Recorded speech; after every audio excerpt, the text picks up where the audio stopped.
Okay, so this is a meeting of the City of Mallard Beach Citizens Advisory Committee, Wednesday, September 21st, 5 o'clock. I'll call the meeting to order. And roll call. John, you've already gone through it. I've already gone through it. So glad to have Tom on board, your first meeting. Dr. Brian as well, so thank you. And so, Can you hear us? Yes, I can, thank you. Yeah. Okay, great. hey Tim, this is Ron Saganek. Welcome to the meeting, your first meeting via Zoom. Appreciate you joining our committee. Yeah, absolutely, thank you. I'm looking forward to joining the committee. Great. So as a matter of business, since Rob Risberg, who's a voting member, isn't here, Brian, could you be a voting member today? Absolutely. Okay. And then Tim, you'll be an alternate in case something comes up and you're on board and learn anything. So. Okay. So call the meeting. I need a motion to approve the agenda. I'll make the motion to approve the agenda. Second. And Mark. Okay, thank you. And then all in favor? Aye. Aye. Any opposed? Okay. And then approval of the May 10th, 22 Citizens Advisory Committee meeting minutes. Which are, did we ever get them? They were in the package that were sent. Oh, Did you- they were part of the attachments? Yeah. Oh, Yeah. okay. Yeah. I'll motion it. Okay, that'll work, and I'll second it. Okay. All in favor? Aye. Any opposed? And 6-0. third motion, approval of the June 13th, 2022 Citizen Advisory Committee meeting minutes. Again, I'll make the motion. Second. Thanks, Tom. Tom, okay, I'll get used to this shortly. All in favor? Aye. Any opposed? Okay, great. So we're through that, and so we're on to our topic of business today, which is to discuss a future line of credit for emergency management purposes. So I'll turn it over to interim city manager Kyle. Okay, thank you. So I've been doing some research with our financial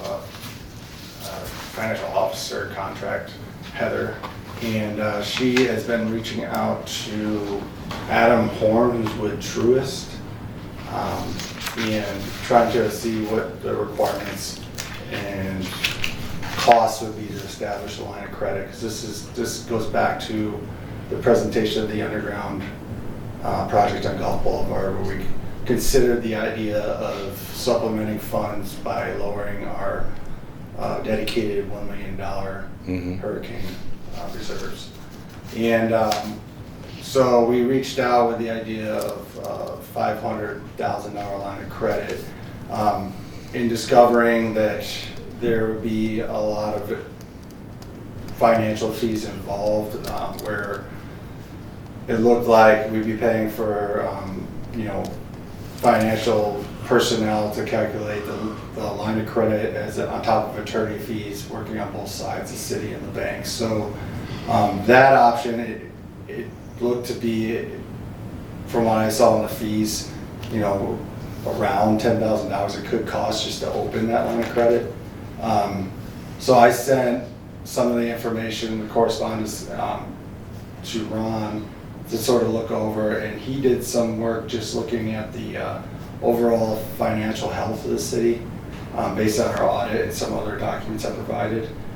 And so, I mean, that's why I'll let you talk further Sure. with the swap ideas and things like that. But he had some ideas. So the original idea of reaching out to Truist, which is where we primarily do our city banking, doesn't seem to be what we thought could possibly be with a large line of credit. We have a regular credit line with them, which we use for our P cards, but it's not nearly the level of So, yeah, I would need to ask a question though. It's not really customary for the lending institution on the line of credit to charge you a lot of fees to loan you money, especially when they're holding a mortgage on your City Hall building and not allowing you to prepay it, Okay, about the prepayment. which is Yeah. irked the hell out of me to begin with. But the relationship, I think, lacks a lot of two-way, Sure. two-way relationship. It's a one-way relationship. And that's really, ever since we tried to prepay it, and they said, absolutely not, we're not doing it. And it just was not, didn't seem fair. Anyway, So, well, yeah, so I was looking through the agreement with that loan, and I think from what I can tell, there's a prepayment penalty, and then at the time that it was assessed, if we paid on this such and such date, the penalty did not make it worth it. I couldn't find the actual documents, but I did, I've had to reach back out to Adam Horn to get another date of prepayment if we were to pay off the rest of the principal, what that fee would be. That's great. And how they assess oh, well, it. good. Yeah, so it might make sense to do it, but it's probably gonna be onerous.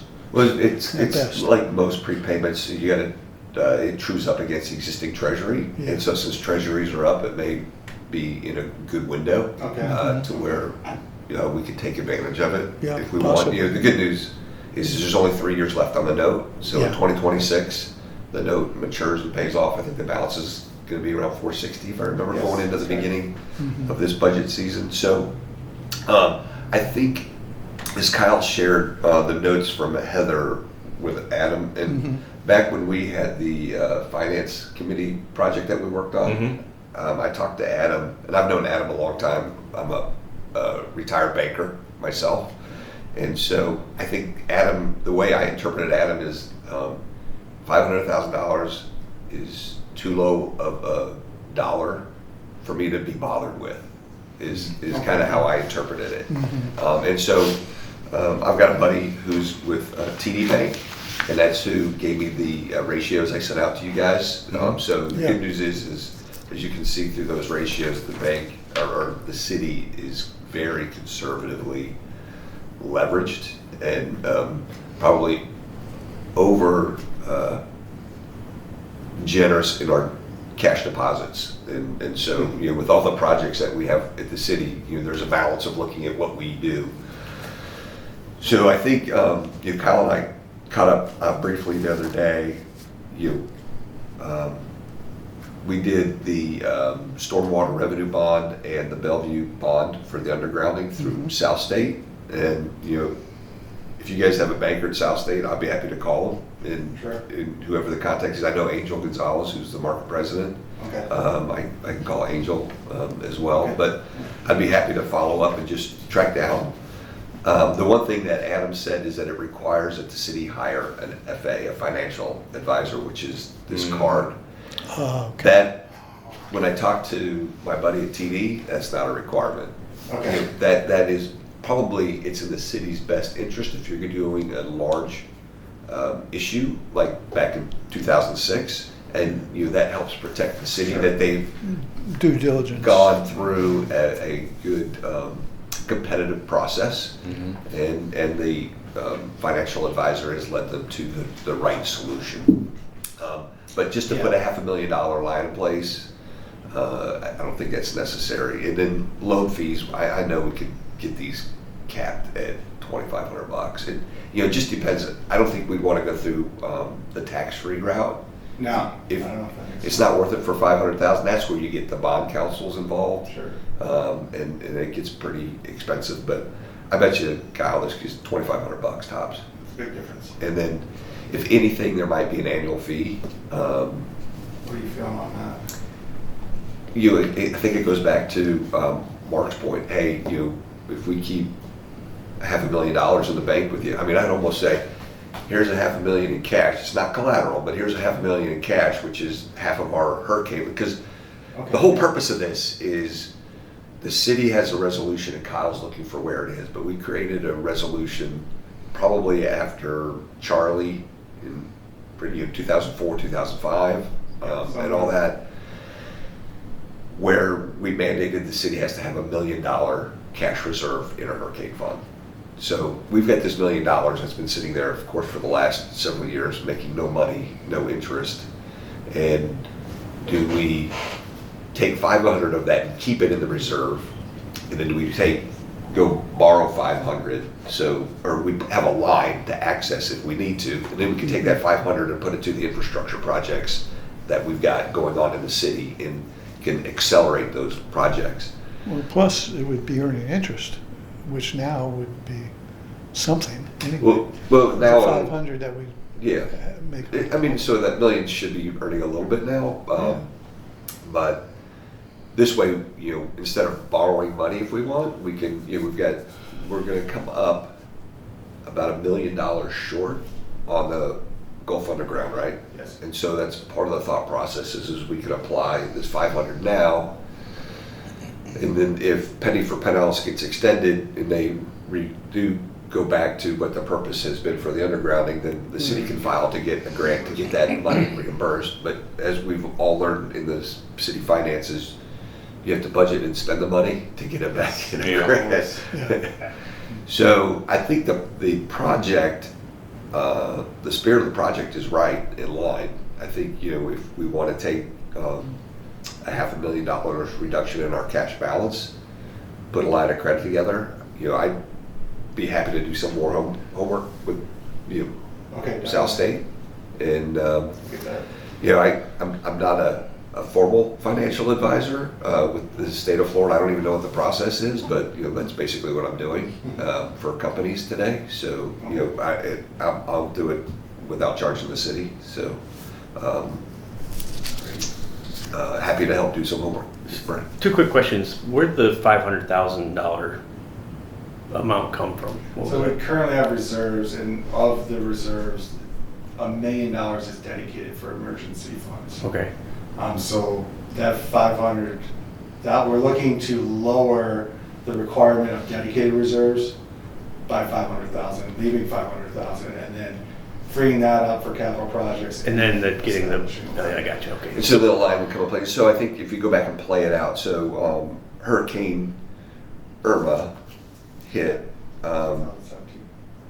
in 2017, and so the city, we had a lot of debris in the roads, in the yards, and so the city had to follow a process that FEMA mandated, and I think, Kyle, you said the total expense was over 200 This is grand. a little over 200,000. To remove They're everything. mostly debris cleanup. So eventually, we got most of it reimbursed through city, or through FEMA and state grants. So the thought process is 500 will probably cover, what would hopefully be a worst case scenario in a cleanup. But if not, then we've got the $500,000 line available for essentially $1 million. So we amend, if we can find the resolution, we amend the resolution to modify it. So that'll be, we'll recommend a resolution modification to city council, which then they'll approve, and then we go through and do the revolver request. Because you mentioned the FEMA, and they do pre-disaster grants for preparation. For mitigation. Yeah, for that kind of stuff. So I didn't know if that was something you'd already looked into. Those are or- things that we look into all the time. Is it? We have a tough time meeting the criteria for the cost-benefit ratio. Yeah, I did see the cost-benefit ratio analysis, so. Yeah, Okay. it's a 1.0 you gotta meet, and closest we came is one of our stormwater projects, we were at 0.6. And the new hope is gonna talk to the BRIC grant people, the building infrastructures, and hopefully with our undergrounding and the amount of customers served, we may be able to reach the cost benefit ratio we need. Gotcha. Interesting. Anybody have any other questions on? I guess the question would be, do we Recommend. recommend a motion to continue looking at this line of credit and looking at the resolution on the $1 million cash balance? And you recommend we look to modify that resolution as well as modify the resolution from $1 million cash balance to a $500,000 cash balance and a $500,000 revolver, if it can be put together at a low cost to the city.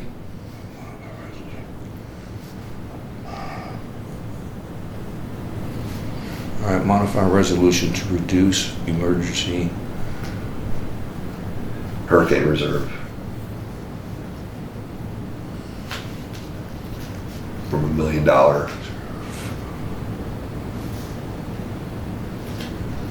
To balance to a $500,000 balance and a $500,000 revolving line of credit. establish 500K line of credit.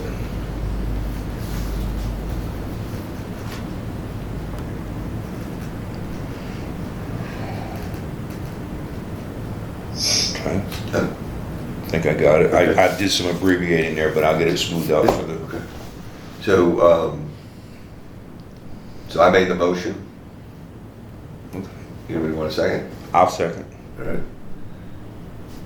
All in favor? Aye. Any opposed? All right. So this is impressive, what you put together. Yeah. We're a small city, but we're packing a punch here with our credibility and our available to meet the thresholds, for sure. Yeah, I mean, I was pretty shocked when I ran the number, and we could drop our cash balances to 300 grand, and we could borrow coming up $30 million based on the new real estate values for this year. Exactly, So, which is amazing. and that just kind of, just from a side business, a thought I've had for a while. I mentioned to Kyle, but I'm starting to hear, I think what it's 17th, 18th Street is where we ended up Yes. 200,000 over No, our, 12th and 13th. Yes. So last year, going through for the stormwater project on 12th and 13th Street, it ended up coming in $200,000, $750,000 over and above what our thought projected cost was going into it. And it's just because of cost of steel, concrete, and labor. Mm-hmm.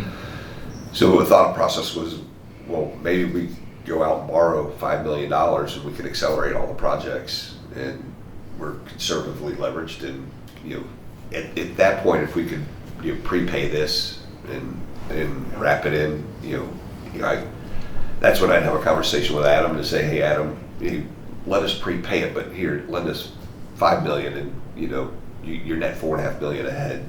I think he'd be open to that idea. But that's just a thought process. That's not, Well, it's a solution for what we're always bumping up against, is not having the funds to take advantage of what might be a presumed deal if we did it now, rather than wait for prices to continue to escalate, or could be the opposite. We could go into a recession, people could be out of work, and the contractors would drop their bid by 25%. well, that's all, I So think you just never know. for doing them, for bundling them all, I think you get a better price break than one-offs. I think you absolutely would too. But, yeah. That's it. Well, Kyle, you were gonna go through, is the engineer gonna relook at all these projects and get an estimated new cost? And Yes, moving forward, we're gonna take the original plan from the master plan and kind of reassess it to make sure that we're putting the money where we're gonna get the biggest return. And I remember reading about, I didn't know if it was in the plan, we are going to a larger pipe. Mhm. Everything new is 14 or something, Right now, everything new is gonna be 15. 15, okay. Yes. And it's existing is 10 or 12? It is 12. 12, okay. Yeah. And we have to also look at the condition of the pipes, because in this last project, and it was a little late, but it was the idea of, do we need to replace the RCP now, or does that have more life? Mhm. And you can save cost if the pipe is still in a good state, doesn't necessarily need to be replaced right now. But would you have to sleeve it or just clean it or what? It depends on, we just cameraed, and that will be used by the engineer to analyze, to say, okay, there's damage here and here, and this definitely has to be taken care of. But Uh-huh. get the opinion of an engineer of, okay, maybe this section of pipe is still in good condition, doesn't need to be replaced. But then we're still stuck with the 12-inch. Right, you'd still be stuck with the 12-inch. again, I guess all the numbers will be presented and Yeah. analyzed. Yeah, and so, Because you can calculate the volume and Sure. and put it into a typical situation where you have a closed system because the tide's up and then you get so much rainfall per area and how much is gonna Yeah. back up and Sure. all that stuff, yeah. Hmm. As we just saw the other day, when we Yes. had those downpours. Well, unfortunately, on 22nd Street, we have a lot of construction going on, so we had the drains all covered with the socks.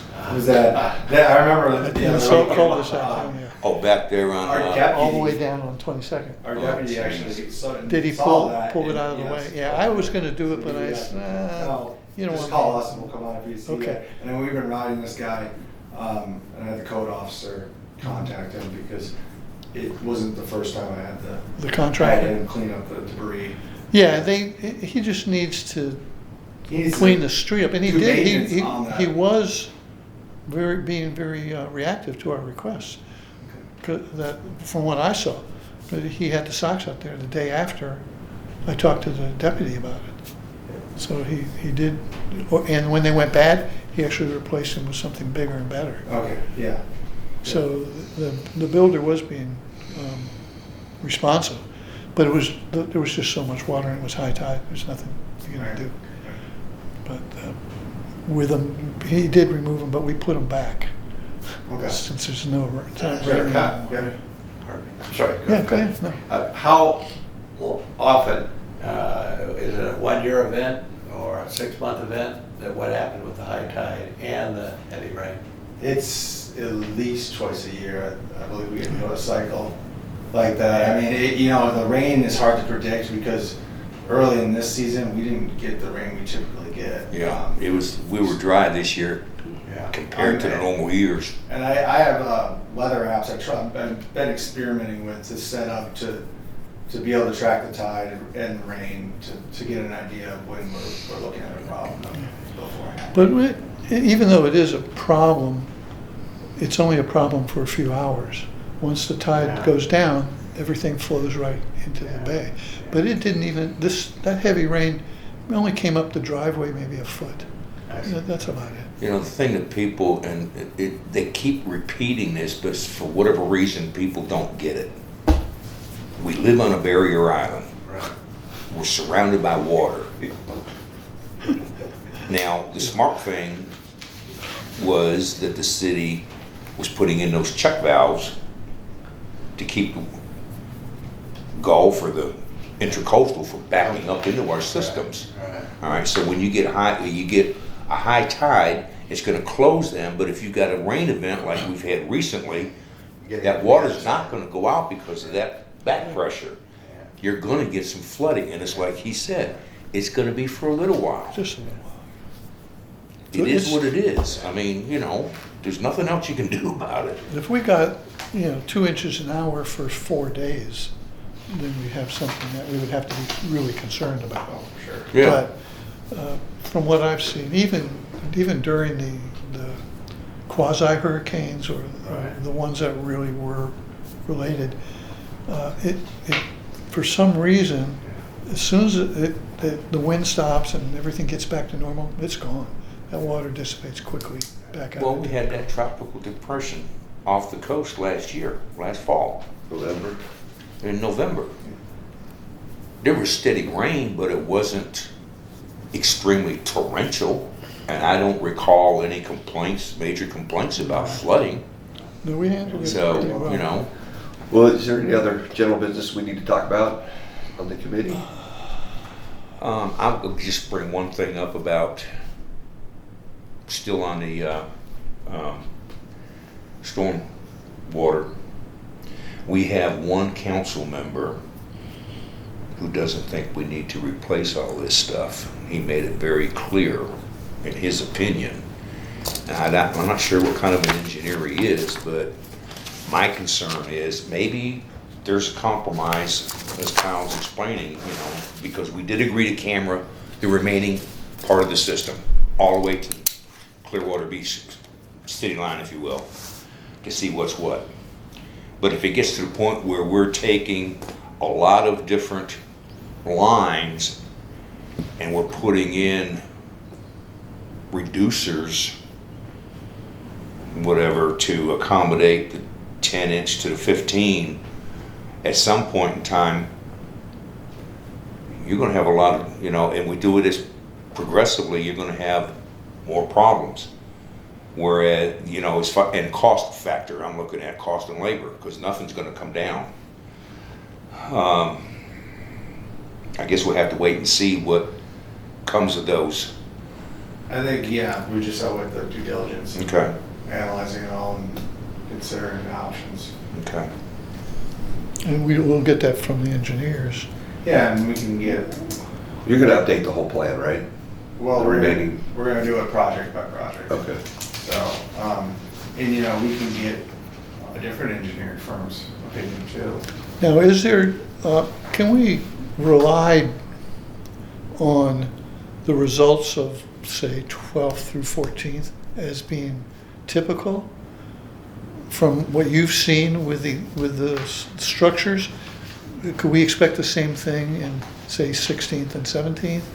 Were they done about the same time and in the same manner, or are there As differences? far as timeline of the project, Well, were the original pipes put in at the same time? Oh. And did they all use approximately the same plan and the same structure?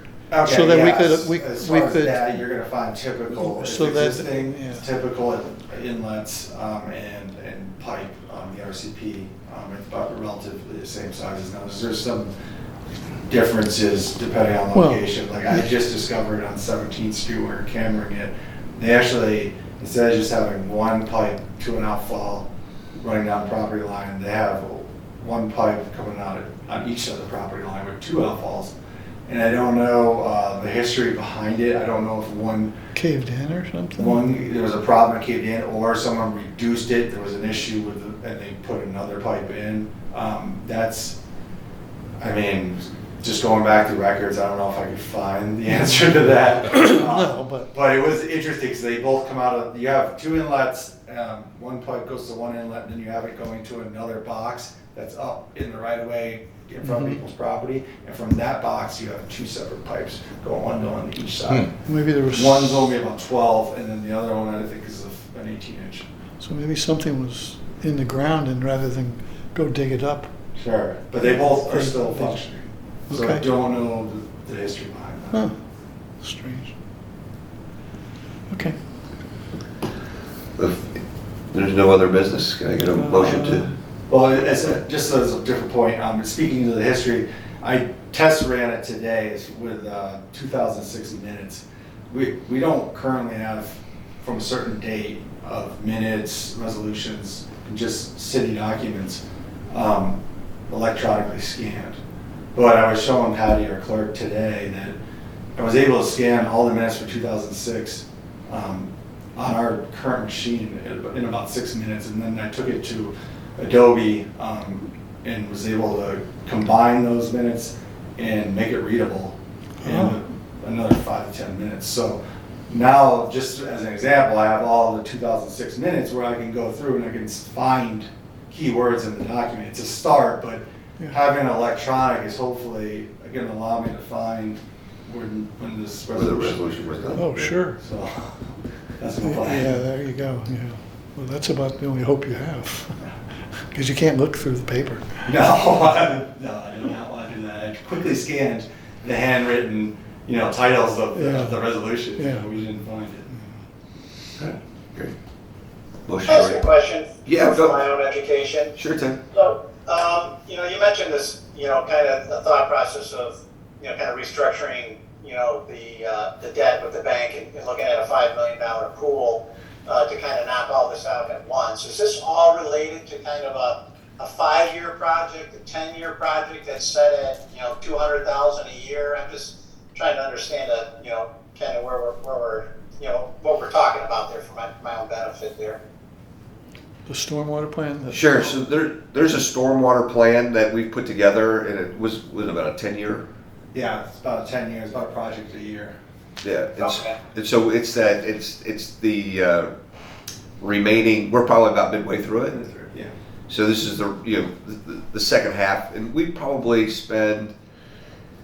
I want to say the budget's anywhere between 750 to $1,400,000 a year in projects. Total Just projects? for the stormwater only, they were running about 400,000 or 500,000, and then this last one creeped up to 700. And I guess I'm also putting in, like, there's also a plan for repaving the streets and Gutters. and gutters, and so that's kind of where I was getting at, 750 to That's $1,400,000. 75,000 Yeah. in savings a year, and we're at 60,000 a year for the Valley Curve. Okay, thank you. Okay. All right, great. Thanks, Tim. Anybody else? Anything else? And this is just, it was a municipal financial advisor I got from Heather, Okay. she was at a training, so, but just an FYI, his cost is 1,000 per quarter, so. Hmm. I mean, we have a good As it- resource. And he wants like an annual contract. He would Probably. want some kind of contract, it Yeah. would be like an annual, yeah. And then when we did the finance project, there's another guy based in Orlando, Dunlap and Associates, and I financed a lot of projects that he was the FA on, big projects over the years. So that's why I called him, and he was a great resource. And I know I could have called him again, but I like talking to the lender, and like my Right. buddy though, his average project right now is $100 million. So I mean, it's just the bigger the bank, the bigger the project. So South State it's a great community-focused bank that we did the Well, they're last 2 years growing with. like crazy. Yeah, and we got that lead through League of Cities. This is how we got connected to them. Lynn had gone to the Florida League of Cities to get that connection. No, I'll get that information for the contact. Yeah. Okay. All right. Motion to adjourn. Moved, John. Second, All right. Thanks, everybody. we are.